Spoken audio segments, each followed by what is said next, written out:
Shalom, jumpa lagi dengan saya, Penatua Michael Rompis, di konten pujian dari GPIB Ebenezer Blitar. Karena sejatinya, ujian tak boleh menghalangi pujian.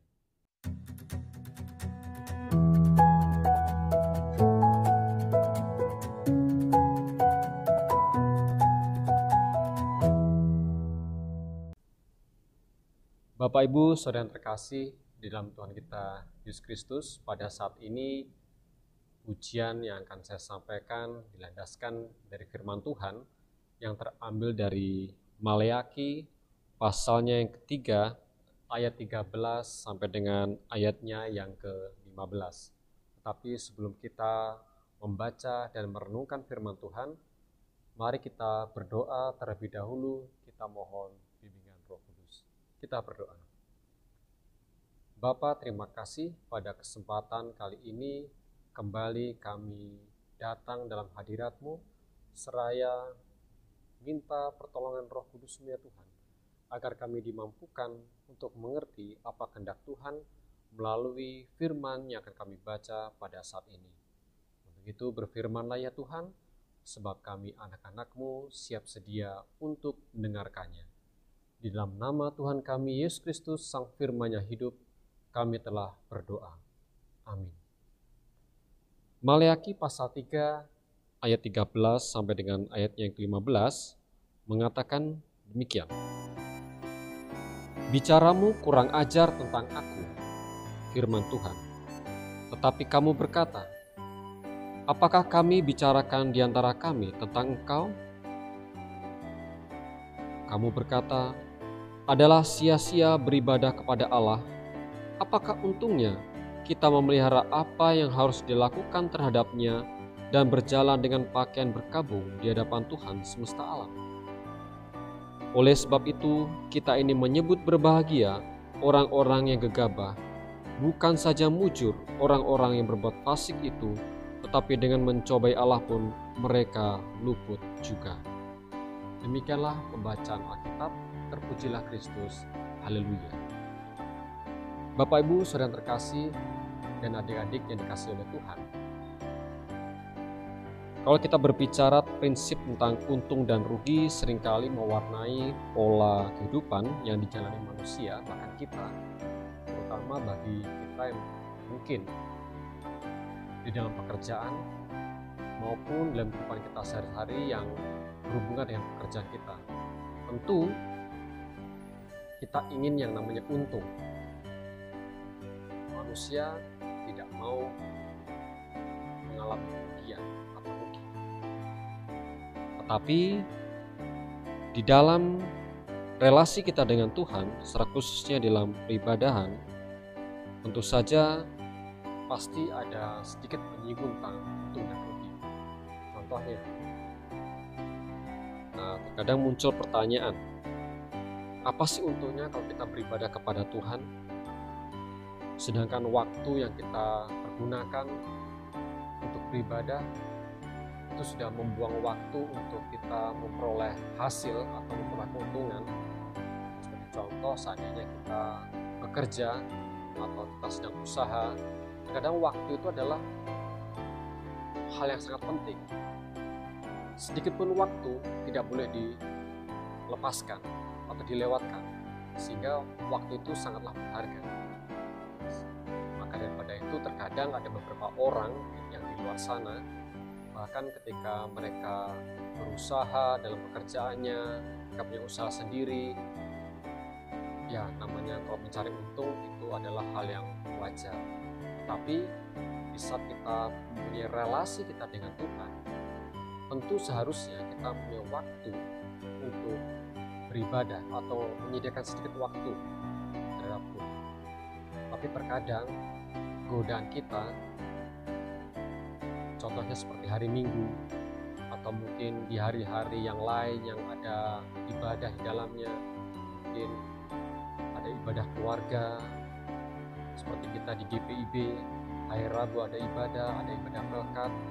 Kadang-kadang seharusnya itu waktu bisa kita pergunakan untuk bekerja, waktu mungkin usaha, kita punya usaha sendiri, kita mencari uang, kadang langganan kita lepas. Sayang kalau misalnya seandainya orang bisa datang kepada kita, bisa menghasilkan uang, tapi ternyata kita habiskan waktu di gereja, kayaknya sia-sia. Seperti contohnya pembacaan kita pada saat ini. Umat pada saat itu mengeluh bahwa sia-sia beribadah kepada Allah, sehingga apa untungnya? Tapi mereka lupa Bapak Ibu, umat Israel pada saat itu mereka sudah merasakan kasih yang luar biasa, kasih penyertaan Tuhan, sehingga mereka dulunya budak, mereka dulunya hamba, mereka dikeluarkan jadi bangsa yang merdeka. Tetapi itulah umat Israel, umat yang tegar tengkuk, umat yang keras kepala, seringkali melakukan kesalahan-kesalahan yang sama. Di satu sisi mereka bertobat, tetapi di sisi lain terkadang mereka mengulangi kesalahan mereka kembali. Sehingga terkadang mereka lupa akan kasih Allah yang sangat besar. Sehingga rutinitas ibadah-ibadah yang harus mereka lakukan seolah-olah ini hal yang sia-sia. Bacaan kita mengatakan bahwa adalah sia-sia beribadah kepada Allah. Apakah untungnya kita memelihara? Kelihatan Bapak Ibu, pada bacaan pada saat ini, umat pada saat itu mereka telah jauh daripada kehendak Tuhan, sehingga di dalam peribadahan pun mereka mengecewakan Tuhan. Bagaimana dengan kita pada saat ini? Sudahkah kita meluangkan waktu kita untuk Tuhan? Bagaimana relasi kita dengan Tuhan pada saat ini? Sudahkah kita dekat? Sudahkah kita melekat erat kepada Tuhan? Jangan-jangan hubungan kita dengan Tuhan sedang renggang. Bukan Tuhan yang menjauh Bapak Ibu, tapi secara tidak langsung kitalah yang telah menjauh daripada Tuhan. Firman Tuhan pada saat ini mau mengajak kita bahwa ibadah atau persekutuan kita kepada Tuhan itu tidak sia-sia. Mungkin bagi orang di luar sana yang mereka sangat mengagung-agungkan atau sangat mereka mementingkan materi, waktu yang disisihkan untuk beribadah itu adalah hal yang sia-sia. Tetapi Tuhan mengatakan, Rasul Paulus di dalam suratnya di 1 Korintus pasal 15 ayat 58 mengatakan, dalam persekutuan dengan Tuhan jerih payahmu tidak sia-sia. Mungkin dalam ibadah kita tidak akan mendapatkan materi yang luar biasa seperti yang kita inginkan Bapak Ibu. Mungkin kita berpikir bahwa kalau saya beribadah pasti saya akan mendapatkan uang. Bukan itu. Mungkin berkat itu berupa kesehatan yang Bapak Ibu dan saudara dan saya rasakan, sehingga tubuh yang sehat kita bisa melakukan banyak sekali aktivitas. Dengan tubuh yang sehat kita bisa melayani dengan lebih baik lagi. Dengan tubuh yang sehat kita bisa berpikir dengan jernih. Dengan tubuh yang sehat juga kita bisa melangkah dengan pasti. Dan tidak itu juga Bapak Ibu, kita juga bisa melihat pada surat Rasul Paulus juga kepada anak rohaninya Timotius.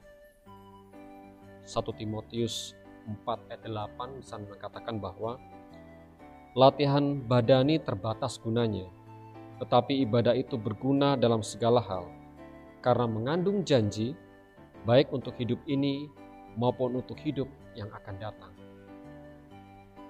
Rasul Paulus mengatakan kepada anak rohaninya Timotius bahwa ya, latihan badan itu juga berguna, tapi badani ini, raga ini ada batasnya. Sekuat apapun manusia, sekuat apapun tubuh kita, itu ada batasannya. Usia tidak bisa membohongi Bapak. Di saat usia kita sudah masuki usia tua atau renta, terkadang akan mempengaruhi fisik kita, sehingga mungkin tubuh kita yang kita agung-agungkan di saat kita muda kita merasa kuat, terkadang akan menurun fisik kita. Tetapi ibadah itu berguna dalam segala hal, mengandung janji baik untuk hidup ini maupun hidup yang akan datang. Paulus menjelaskan bahwa ibadah itu berguna dalam segala hal. Untuk itu kita diajak, Bapak Ibu yang terkasih, kita melekat erat dekat kepada Tuhan, membangun persekutuan dengan Tuhan, sehingga di ibadah yang kita lakukan, ibadah pribadi, ibadah keluarga, atau ibadah dengan persekutuan dengan orang-orang seiman, itu mampu untuk melawan setiap siasat iblis yang berusaha atau meyakinkan untuk menjauhkan kita dari kasih karunia Tuhan. Dan ibadah juga membuat kita semakin yakin bahwa apa yang difirmankan itu sudah semakin digenapi. Dan ibadah yang kita lakukan bukanlah berguna untuk saat ini saja, tetapi juga untuk masa yang akan datang. Karena itu Bapak Ibu, mari kita untuk selalu melatih tubuh rohani kita dengan selalu beribadah kepada Tuhan, agar senantiasa kita selalu dekat kepada Tuhan, sehingga kita akan tahu apa yang ingin Tuhan hendaki di dalam kehidupan kita. Bagaimana Bapak Ibu? Sudahkah kita melekat erat pada Tuhan? Ataukah kita masih berpikiran apa untungnya kita beribadah bersama dengan Tuhan? Bapak Ibu yang bisa menjawab, tetapi saya hanya bisa berkata dalam firman Tuhan tadi yang saya katakan di atas, bahwa dalam persekutuan dengan Tuhan, jerih payah kita tidak akan sia-sia. Tuhan Yesus memberkati firman-Nya. Tuhan Yesus memberkati aktivitas kita hari lepas hari. Terpujilah Kristus. Haleluya. Mari kita berdoa. Bapa yang di surga, terima kasih pada kesempatan kali ini. Kami mengucap syukur kepadamu Tuhan, karena Tuhan telah mengajarkan kepada kami bahwa persekutuan denganmu atau ibadah bersama denganmu Tuhan, itu semuanya tidaklah sia-sia. Kesia-siaan itu adalah raga kami yang bersifat fana ini. Tetapi Tuhan bersifat kekal, Tuhan bersifat abadi, dan persekutuan denganmu Tuhan tiada batas. Untuk itu Tuhan, biarlah kami senantiasa selalu mendekatkan diri kepada Tuhan.